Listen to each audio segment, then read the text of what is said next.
నిన్న వరంగల్లో జరిగిన మీటింగ్ విస్కీ బాటిల్ల మీటింగ్ అది. నాకెవరో మిత్రులు చెప్తా ఉన్నారు పొద్దున్న లేస్తే జనానికన్నా ఎక్కువ విస్కీ బాటిల్లే ఉన్నాయి అక్కడ అని. మహిళలు కనబడలే నిన్న మీటింగ్లో. కారణం విస్కీ బ్రాందీకి వారు లోకలే కాబట్టి మహిళలు ఎవరు రాకుండానే మీటింగ్ జరుపుకున్నటువంటి సందర్భం. నేను మీ ద్వారా కేసీఆర్ గారికి బీఆర్ఎస్ పార్టీకి ఛాలెంజ్ విసురుతా ఉన్నాను. సమయం మీదే, వేదిక మీదే. మీరు ఎప్పుడంటే అప్పుడు చర్చకు సిద్ధం.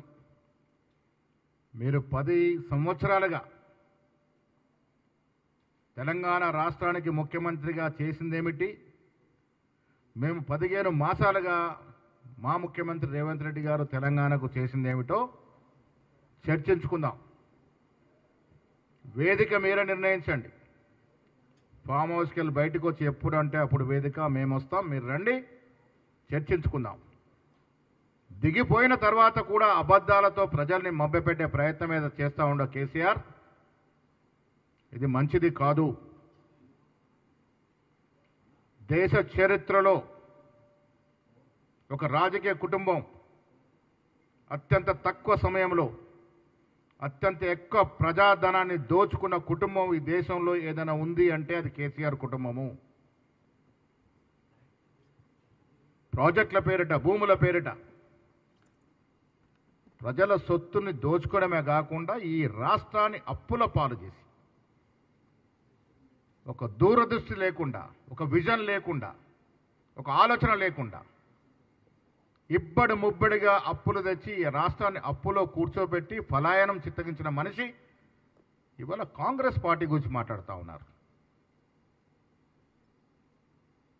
తెలంగాణ మళ్ళీ ఎప్పుడు కూడా బాగోకుండా అంత పాతాల్లోనికి దిగజార్చినటువంటి కేసీఆర్ ఎప్పటికీ తెలంగాణ రాష్ట్రానికి విలన్గానే మిగిలిపోతాడు. రానున్న యువతరం ఎప్పుడు నేను క్షమించదు. కాంగ్రెస్ పార్టీని విలన్ అంటా ఉన్నాడు. దేశం కోసం సర్వం త్యాగం చేసిన గాంధీ కుటుంబం గురించి మాట్లాడుతూ ఉన్నాడు. నీ లెక్క ఏమిటి, నీ స్థాయి ఏమిటి, గాంధీ కుటుంబం స్థాయి ఏమిటి? దొంగ పాస్పోర్ట్లు సృష్టించి చాలామందిని మోసం చేసి దొంగ పాస్తో ఫారెన్ పంపించినటువంటి చరిత్ర కేసీఆర్ గారిది అనేది మర్చిపోకుండా ఉండేందుకు నేను మళ్ళీ వాళ్ళు గుర్తు చేస్తూ ఉన్నాను. ఆనాడు కాంగ్రెస్ హయాంలో దొంగ పాస్పోర్ట్ సృష్టించి మ్యాన్ పవర్ బిజినెస్ చేసిన కేసీఆర్ ఇవాళ కాంగ్రెస్ వల్లే కదా తెలంగాణ వస్తే నువ్వు ముఖ్యమంత్రి అయినావు. నీ కొడుక్కి, కూతురికి, అల్లుడికి అంబాసిడర్ కారులో పెట్రోల్ డీజిల్ పోసుకునే కూడా డబ్బు లేనటువంటి పరిస్థితి నుంచి వీళ్ళు ఒక్కొక్కరు 10 ఇంపోర్టెడ్ కార్లు మెయింటైన్ చేసే స్థాయికి వచ్చింది కాంగ్రెస్ వల్ల కాదా? అందుకు కాంగ్రెస్ విలనా? తెలంగాణ ఇచ్చినందుకు కాంగ్రెస్ విలన్ అవుతుందా? తెలంగాణ సాకారం చేసినందుకు కాంగ్రెస్ విలన్గా నిలబడాలా? ఇచ్చిన మాట ప్రకారం ఇవాళ 1 సంవత్సరం లోపల 60,000 ఉద్యోగాలు ఇచ్చినందుకు కాంగ్రెస్ విలన్గా చూపాలా? అరే నిజమైన విలను మీరు.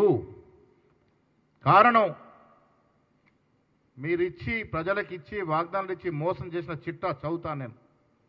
ఒక కుటుంబానికి 1 ఉద్యోగం అన్నావు, మోసం. ప్రతి కుటుంబానికి 2 బెడ్ ఇల్లు ఇస్తామన్నావు, అబద్ధం. ప్రతి దళిత కుటుంబానికి 3 ఎకరాల భూమి ఇస్తానన్నావు, ద్రోహం. ప్రతి కేజీ నుంచి పీజీ వరకు ఉచిత విద్య ఇస్తానని మోసం చేశావు. ప్రతి ఇంటికి తాగునీరు ఇస్తాన్నావు. మిషన్ భగీరథ పేరట 25,000 కోట్లు దండుకున్నావు. 15,000 కోట్లకే కంప్లీట్ కావాల్సినటువంటి మిషన్ భగీరథ 48,000 కోట్లకి ఎందుకు ఎగబాకింది? ఆ ఎగబాకిన సొమ్ము ఎవడు తిన్నాడు? కేసీఆర్ కుటుంబం తినలేదా? 1,000 కోట్లు కాళేశ్వరం పేరు మీద 1,00,000 కోట్లు, 1,25,000 కోట్లు గోదావరి నదిలో పోసి 1,000 కోట్లు దండుకున్న మాట వాస్తవం కాదా? ఇలా కాళేశ్వరం కూలిపోలేదా? కాళేశ్వరం ప్రాజెక్టుగా మిగిలిపోలేదా? ఎవరి నిర్వాకం వల్ల? నీ చాతకానితనం వల్ల, నీ పరిపాలన దక్షత లేక వల్ల ఇలా రాష్ట్రం అప్పుల పాలవడమే కాకుండా ఇలాంటి ప్రాజెక్టులన్నీ కూడా పనికి రాకుండా పోయినటువంటి సందర్భం ఇవాళ ప్రజలు తెలుసుకోవాల్సిన అవసరం ఉంది. కేసీఆర్ పాపం మర్చిపోయినారేమో, ప్రజలు ఇంత తొందరగా మర్చిపోతారన్న దుర్పాలన, దరిద్ర పాలన ప్రజలు మర్చిపోయారని అనుకొని మాట్లాడుతూ ఉన్నారేమో. నేను మళ్ళీ ప్రజల కోసం గుర్తు చేస్తూ ఉన్నాను. ఆదివాసీలు ముస్లింలకు రిజర్వేషన్ పెంచుతామన్నావు, ఇదొక పెద్ద ఫ్రాడ్. దళిత బంధు ఎన్ని కుటుంబాలకు ఇచ్చావు? మిగతా కుటుంబాలకు ద్రోహం చేయలేదా? బీసీ బంధు అసలు టేకాఫే కాలేదు, ఇదొక మోసం కాదా? ఇస్తాంబుల్ నగరాన్ని ఓల్డ్ సిటీ నుంచి తీస్తానన్నావు, ఎంత పచ్చి మోసమయ్యేది? ఎక్కడ చేయగలను? ఇస్తాంబుల్ కరీంనగర్ని లండన్ చేస్తానన్నాడు, నిజామాబాద్ని డల్లాస్ చేస్తానన్నాడు, పచ్చి మోసం కాదా? ప్రజలు మర్చిపోయినారా? దళిత ముఖ్యమంత్రిని చేస్తానని ఒక దళితుడు మంత్రిగా ఉంటే, ఉప ముఖ్యమంత్రిగా ఉంటే అర్ధరాత్రి పీకేసిన పాపం నీది కాదా? ఏం పాపం చేశాడని ఇంతవరకు చెప్పలేని పరిస్థితి, ఎందుకు పీకేశారో చెప్పలేని పరిస్థితి. దళితులను మోసం చేశారు. ఇలా 420 వాగ్దానాలు అంటే 420 వైఫల్యాలు మీ నాయనా. చెబుతూ పోతే 420 వైఫల్యాలు ఎన్ని చేశారో ఈ చిట్టా ఇప్పితే అర్థమవుతుందనే మాట కూడా సుందరంగా మనవి చేస్తా ఉన్నాను.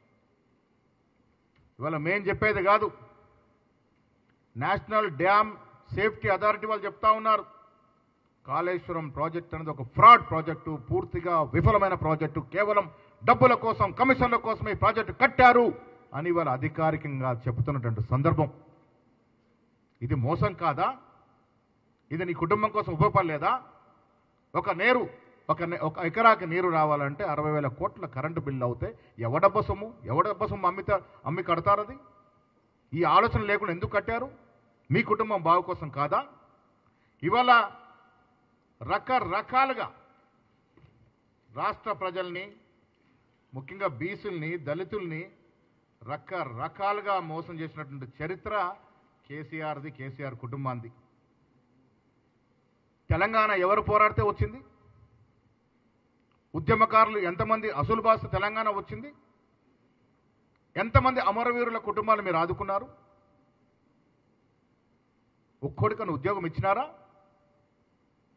ప్రభుత్వం రాగానే మీకు ముఖ్యమంత్రి పదవి, మీ కొడుకు మంత్రి పదవి, మీ కూతురికి ఎంపీ పదవి, మీ మేనల్లుడికి మంత్రి పదవి, మీ తోరళ్ళు కొడుకు ఎంపీ పదవి, మీ కూతురు ఎంపీ ఓడిపోతే ఎమ్మెల్సీ పదవి, ఇవి ఇవ్వచ్చు. కానీ తెలంగాణ కోసం ప్రాణాలు ఇచ్చినట్టు కుటుంబంలో ఎవరికి కూడా ఉద్యోగం, ఒక మంత్రి పదవి, ఒక ఎమ్మెల్యే పదవి, ఒక ఎమ్మెల్సీ పదవి ఇచ్చిన పాపన పోయినావా? గజ్జ కట్టిన గద్దర్ని ఏ రకంగా అవమానించినావు? అలాంటి కళాకారులు ఎంతమందిని అవమానించినావు? తెలంగాణ జాతీయ గీత పాడినటువంటి మహాకవిని ఏ రకంగా అవమానించినావు? ఆ తప్పులు మేము సరిదిద్దాం. ఇలా గద్దర్ పేరిట అవార్డు ఇస్తూ ఉన్నాం. మహాకవి రాసిన పాటని తెలంగాణ రాష్ట్ర గేయంగా చెప్పగలిగినాం. మీకు మాకు పొంతనెక్కడయ్యా? తెలంగాణని అన్ని రకాలుగా నాశనం పట్టించి ఇవాళ తెలంగాణ గురించి మాట్లాడుతూ ఉన్నాడు. టీఆర్ఎస్ పార్టీని బీఆర్ఎస్గా మాట్లాడు. తెలంగాణ పదాన్ని తీసేసినటువంటి గనుడు ఇలా జన్మభూమి గుర్తొచ్చిందట ఆయనకి. జన్మభూమి మీద ప్రేమ ఉన్నాడు, తెలంగాణ రాష్ట్ర సమితిని పీకేసి ఎవరన్నా భారత రాష్ట్ర సమితి పెట్టుకుంటాడా? ఇవాళ జన్మభూమి ఎట్లా గుర్తొచ్చింది? మీలాంటి మిత్రులు ఫోన్లో కూడా మాట్లాడుకున్న స్వేచ్ఛ లేదు ఆ రోజు. మా ఫోన్లోనే ట్యాపింగ్లో ఉన్నాయి. ట్యాపింగ్ మహాగణుడు ప్రభాకర్ రావు అమెరికాలో ఉంటే దాని గురించి మాట్లాడలే. వరంగల్లో చేసిన మోసాల గురించి ఎక్కడ మాట్లాడలే. ఎన్ని మోసాలు చేశారో చెప్పలే. జనం ముందుకొచ్చి కళ్ళబుబురి కబుర్లు చెప్పినాడు. 2 BHK 2 బెడ్రూమ్ల స్కీమ్ ఎంత గరాణా మోసమో తెలంగాణ ప్రజలకు తెలియదా? ఎన్ని బెడ్రూమ్లు కట్టించినావు నువ్వు? ఇలా కళ మేము సాకారం చేస్తూ ఉన్నాం. ఇందిరమ్మ ఇల్లు మొదటి సంవత్సరంలో 4.5 లక్షల ఇల్లు ఇస్తూ ఉన్నాం. ఇది మా ఘనత. నీ మోసాన్ని, మీరు ప్రజలకు ఇచ్చిన వాగ్దానాన్ని మోసం చేస్తే మేము దాన్ని ఎలా పూరిస్తున్నటువంటి సందర్భం. 10 సంవత్సరాల్లో నువ్వు ఇచ్చిన రుణమాఫీ ఎంత? లక్ష చొప్పున నువ్వు 30,000 కోట్లు దాటలే. రా చర్చకు సిద్ధం. మేము 15 మాసాల్లో ఎంత రుణమాఫీ చేశామో, 15 మాసాల్లో 21,000 కోట్లు ఇస్తే నువ్వు 10 సంవత్సరాల్లో 30,000 కోట్లు దాటలేని రుణమాఫీ. నువ్వు ఇలా రుణమాఫీ గురించి మాట్లాడుతూ ఉన్నావు. తెలంగాణ వచ్చింది నియామక కోసం. ఎన్ని నియామకాలు చేశారు మీరు? సోయి లేదా అప్పుడు? ఉద్యోగాలు ఇవ్వాలి, ఉద్యోగాల కోసం తెలంగాణ తెచ్చుకున్న సోయి ఎందుకు లేకుండా పోయింది? కుర్చీ ఎక్కగానే ఈ వర్గాలన్నీ మర్చిపోయిన మాట సందర్భం వాస్తవం కాదా? కుర్చీ ఎక్కే ముందు నువ్వు మాట్లాడిన మాటలన్నీ దళితుల గురించి మాట్లాడినావు, బీసీల గురించి మాట్లాడినావు, లంబాల గురించి మాట్లాడినావు, ముస్లిం గురించి మాట్లాడినావు. కుర్చీ ఎక్కినాక ఎప్పుడైనా వాటి గురించి ఆలోచించినవా? ఇది దగా కాదా? మోసం కాదా? నువ్వు రాష్ట్ర ప్రజలకి మోసం చేసి ఇలా కాంగ్రెస్ పార్టీ గురించి మాట్లాడుతూ ఉన్నావు. ఒక్క మహిళల మీటింగ్కి రాలే. కారణం ఏంటి? సంతోషంగా ఉన్నారు కాంగ్రెస్ పార్టీతో. ఉచిత బస్సుని హవేళన చేస్తూ మాట్లాడినాడు. ఇలా ప్రజలు మహిళలు బస్సును వాడుకుంటా ఉన్నారు. ఓ బహత్తర స్కీమ్ లాగా ముందుకు పోతా ఉంది. 500 రూపాయలు సిలిండర్ మీద సబ్సిడీ ఇస్తూ ఉన్నాం. అవి తీసుకున్న మహిళ ఎవ్వరు కూడా నీ మీటింగ్కు రాలే. నీ మీటింగ్ వచ్చింది ఎవరయ్యా అంటే విస్కీ బ్రాండ్లకు ఆశపడి వచ్చినటువంటి జనాన్ని ఉద్దేశించి నువ్వు మాట్లాడతావు. నీ తప్పులు కప్పించుకొని లేని మాటలని వాస్తవాలని మాట్లాడి మమ్మల్ని ప్రజల్ని మభ్యపెట్టే ప్రయత్నం చేశావు. నీ హయాంలో విద్య వైద్యం అడుగంటిపోయినటువంటి వాస్తవం కాదా? కొన్ని ప్రైవేట్ ఆసుపత్రులకి నువ్వు వెసులుబాటిచ్చి వాళ్ళు పెరిగే విధంగా దోహదపడినటువంటి మాట వాస్తవం కాదా? కోవిడ్ సమయంలో హాస్పిటల్ దోచుకున్న తీరు తెలంగాణ ప్రజలు మర్చిపోలే. ప్రైమరీ హెల్త్ సెంటర్ నుంచి నిమ్స్ వరకు నువ్వు సంకనాకిపిస్తే మేము ఇలా దాన్ని ప్రక్షాళన చేసి బలోపేతం చేసినట్టు సందర్భం ప్రజలు గుర్తిస్తూ ఉన్నారు. విద్యను మొత్తం అడగంటిచ్చే పరిస్థితి తీసుకొచ్చినావు. యంగ్ ఇండియా స్కూల్ పేరిట ఇలా మేము విద్యని మళ్ళీ పూర్వ వైభవం తీసుకొచ్చే ప్రయత్నం చేస్తూ ఉన్నాం. ఇలా చెబుతూ పోతే నీ హయాంలో ఎవరు బాగుపడ్డారు? ఒక్కసారి చర్చకు సిద్ధమా? ప్రైవేటు వ్యక్తులు, బడా వ్యాపారస్తులు, పెద్ద పెద్ద కంపెనీలు, పెద్ద పెద్ద బిల్డర్స్ తప్ప సామాన్యుడి గురించి ఎప్పుడైనా ఆలోచించినావా?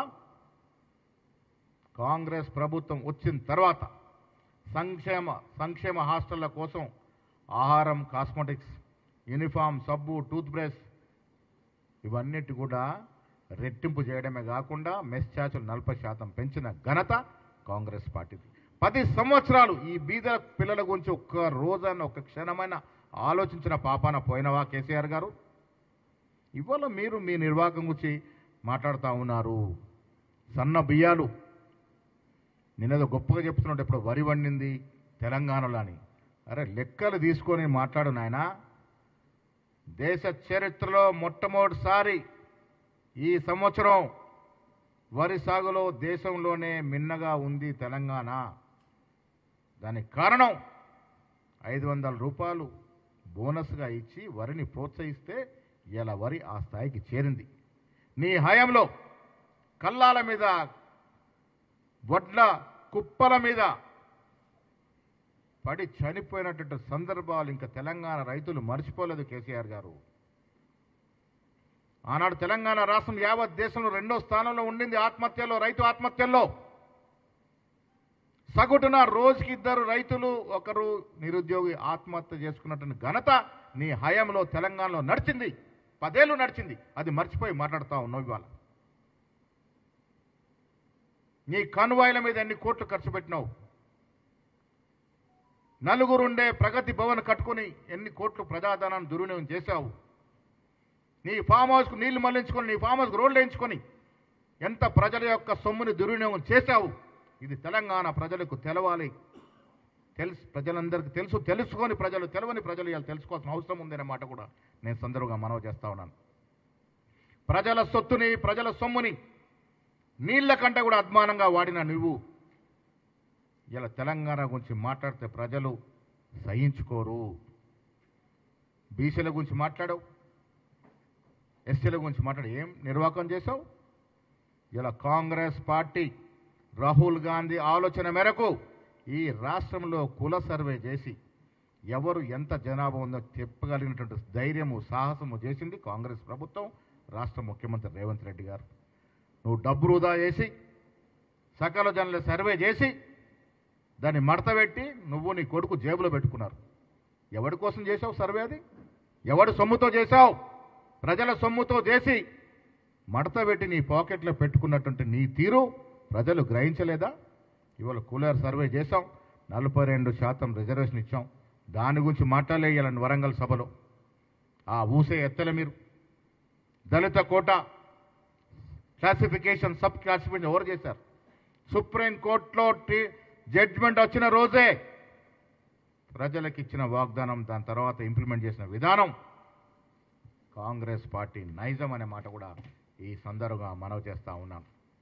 నిన్న మీటింగ్లో చూసాం, చిలక నీకు తోడు ఎవరనే మాదిరిగా పాపం కవిత, ప్రజల్లో బజగోమైందని మాదిరిగా హరీష్ రావు ఇద్దరు ముఖాలు వాడిపోయి ఉన్నారు. కారణం మీద అయ్యా కొడుకుల ఫోటోనే పెట్టుకున్నారు పాపం. వీళ్ళు ప్రజలు మర్చిపో, ఉద్యమకారులు మర్చిపో, కానీ కుటుంబంలో వీరిని కూడా గుర్తించలేని పరిస్థితి. నీకు వాళ్ళు కూడా సేవ చేశారు కదా. కేటీఆర్ కన్నా ముందు హరీష్ రావు నీతో ఉన్నాడు కదా. ఎవరి కోసం మీటింగ్ పెట్టారు? ఎవరి నిర్వాహకం కోసం? ఎవరి ప్రాబల్యం కోసం? ఇంకా కుటుంబ తపన తప్ప ప్రజల గోడు పట్టనే పట్టదు. ప్రజల గోడ పట్టే నాయకుడు అయితే ఫామ్ హౌస్ నుంచి బయటకు వచ్చి ప్రజల్ని ఎప్పుడన్నా మంచి చెట్లు అడిగిన పాపన పోతా ఉన్నాడా? ఇలా మేము ఫ్యూచర్ సిటీ కడితే నీ కడుపు మంట, RRR రింగ్ కడితే నీ కడుపు మంట. నువ్వు హరీష్ రావు కిషన్ రెడ్డితో మిలాఖతై వీడికి నిధులు ఆపుతారు. రాష్ట్ర ప్రజలకు తెలియంది కాదు చంద్రశేఖరరావు కిషన్ రెడ్డి మైత్రి, వారి దోస్తానా తెలియంది కాదు. ఇరువురు కలుసుకొని రాష్ట్రానికి రావాల్సిన ప్రాజెక్టులకు మొంటికాలు వేస్తూ ఉన్నారు. వీరు తెలంగాణ గురించి మాట్లాడుతూ ఉన్నారు, కాంగ్రెస్ పార్టీని విలన్ అంటూ ఉన్నారు. ఎక్కడ విలనో, ఎవరు విలనో ప్రజలకు తెలియాల్సిన సమయం దగ్గరికి వచ్చిందనే మాట కూడా నేను ఈ సందర్భంగా మనవి చేస్తూ ఉన్నాను. మేము తెలంగాణ రైజింగ్, కేసీఆర్ గారు మీరు వినాల్సింది, తెలుసుకోవాల్సింది, 15 మాసాల క్రితం అధికారంలోకి వచ్చిన కాంగ్రెస్ పార్టీ ఇవాళ తెలంగాణ రైజింగ్, దళిత రైజింగ్, రైతు రైజింగ్, యువ రైజింగ్, బీసీ రైజింగ్, మహిళా రైజింగ్, హైదరాబాద్ రైజింగ్ కోసం పనిచేస్తున్నది.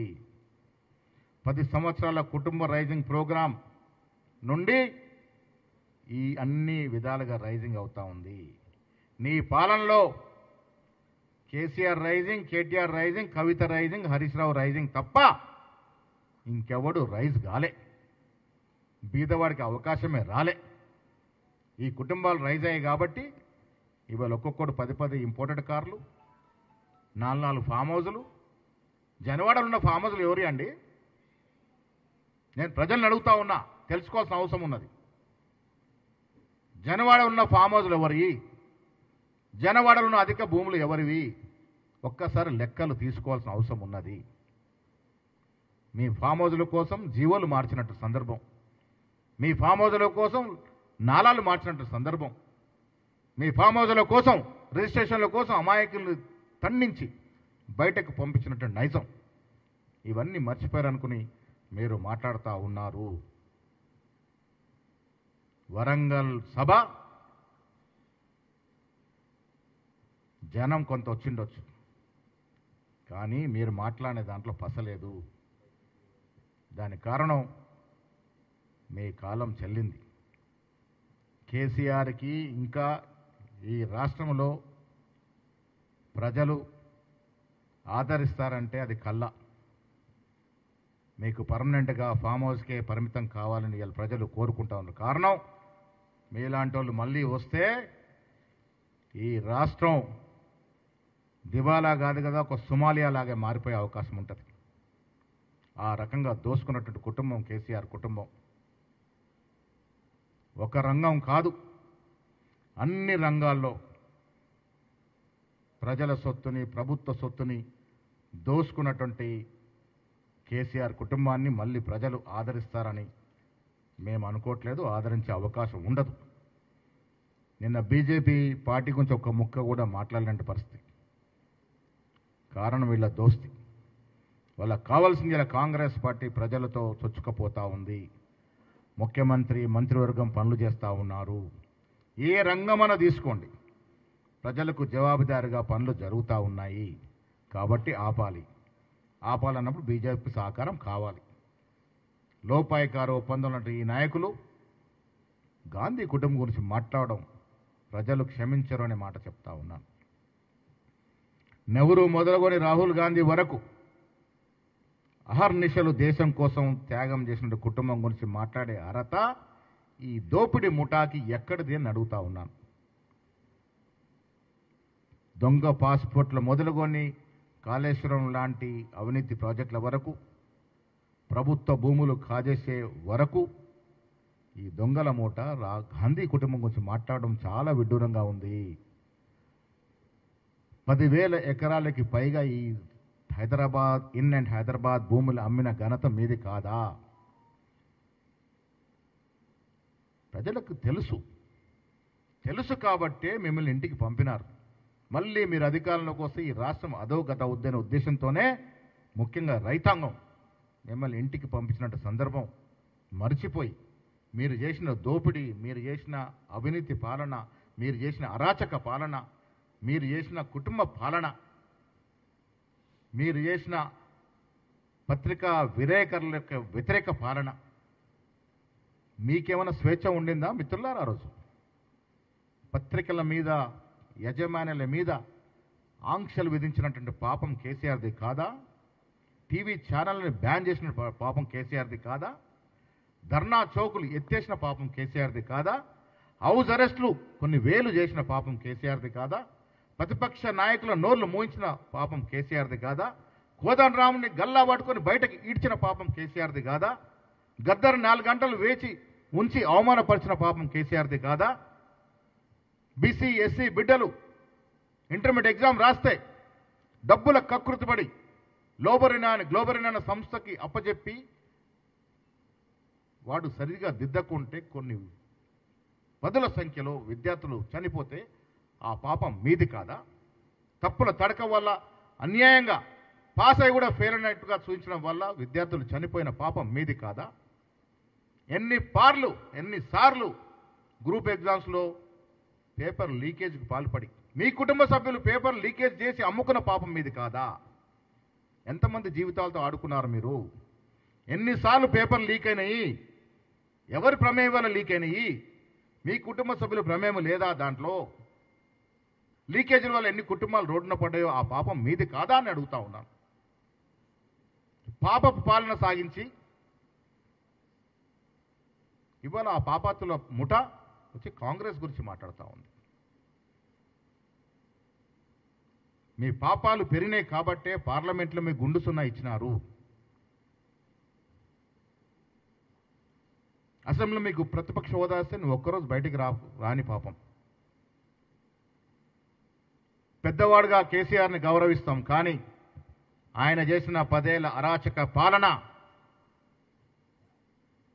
తెలంగాణ రాష్ట్ర ప్రజలు క్షమించరు. రాష్ట్రంలో ఆస్తుల విధ్వంసం జరిగింది, ఆర్థిక విధ్వంసం జరిగింది. నిరుద్యోగులు ఎంతో మంది అస్సులు బాసినారు. ఉద్యోగాల కోసం వేచి చూసి కేసీఆర్ పోకడ వల్ల, కేసీఆర్ నిర్వాకం వల్ల, కేసీఆర్ దొరపాలన వల్ల ఎంతో మంది ఆత్మహత్యలు చేసుకున్నటువంటి సందర్భం మర్చిపోకూడదు. అన్ని రకాలుగా తెలంగాణని నట్టెట్ట ముంచి నాశనం చేసిన వ్యక్తి ఇలా బహిరంగ సభల పేరిటొచ్చి అబద్ధాలు చెప్పుకునే ప్రయత్నమే చేస్తూ ఉన్నారో ఇది ప్రజలు గ్రహిస్తూ ఉన్నారు. మీరు ఎన్ని మాటలు చెప్పినా మీ పాపం మూడింది కాబట్టి మిమ్మల్ని ఇంట్లో కూర్చోబెట్టినారు. మళ్ళీ మీకు అలాంటి అవకాశం తెలంగాణ ప్రజలు ఇస్తారనుకుంటే అది అవివేకం అవుతుంది. కేసీఆర్ గారు, మీరు ఫామ్ హౌస్కే పరిమితం అవ్వడం ఇది ప్రజలు కోరుకున్నట్టు సందర్భం. మీ కొడుకు, మీ కూతురు, మీ హరీష్ రావు వల్ల ఎంత ఇబ్బంది పడుతున్నావో మాకు కూడా తెలుసు. ఆ సానుభూతి మాకుంది.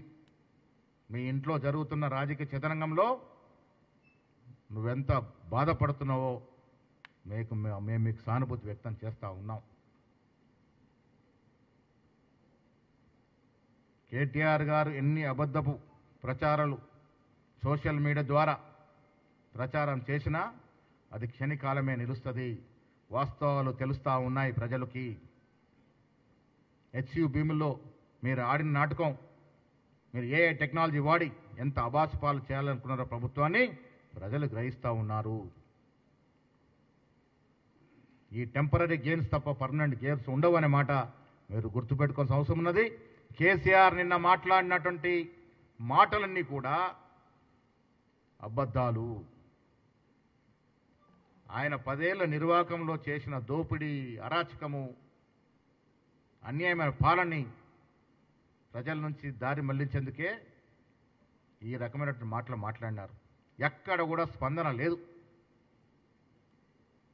పక్కన్న వాళ్ళు కేటీఆర్ ముఖ్యమంత్రి, హరీష్ రావు ముఖ్యమంత్రి అని పోట్లాట తప్ప ఎక్కడ స్పందన కనవాలే. నాకైతే నేను కూడా చూశాను నిన్న. మహిళలు రాలే, నిజమైన రైతులు రాలే. నానా ప్రయాసపడి చేసుకున్న మీటింగ్ ఒక ఫ్లాప్ మీటింగ్ గానే మిగిలింది, ఒక ఫ్లాప్ షోగానే మిగిలింది. ప్రజలకు ఒక సందేశం ఇవ్వలేకపోయినాడు. 10 ఏళ్ల పాలన మీద వివరణ ఇవ్వలేకపోయినాడు. ఆయన చేసిన దోపిడీ మీద మాట్లాడలేకపోయినాడు. ఇవాళ ప్రజలు కోరుకుంటూ మీరు 10 ఏళ్ళు జరిగిన దోపిడీ మీద ఫస్ట్ వివరణ ఇవ్వాల్సిన అవసరం ఉన్నది. ప్రజల ఆస్తులు, ప్రభుత్వ ఆస్తులు మీరు చేసిన దోపిడీ ప్రజలు మర్చిపోలేదు. మీకు భవిష్యత్తులో వాళ్ళు ఆదరిస్తారనుకుంటే పొరపాటే అవుతుంది. Thank you. షబీర్ అలీ గారు మాట.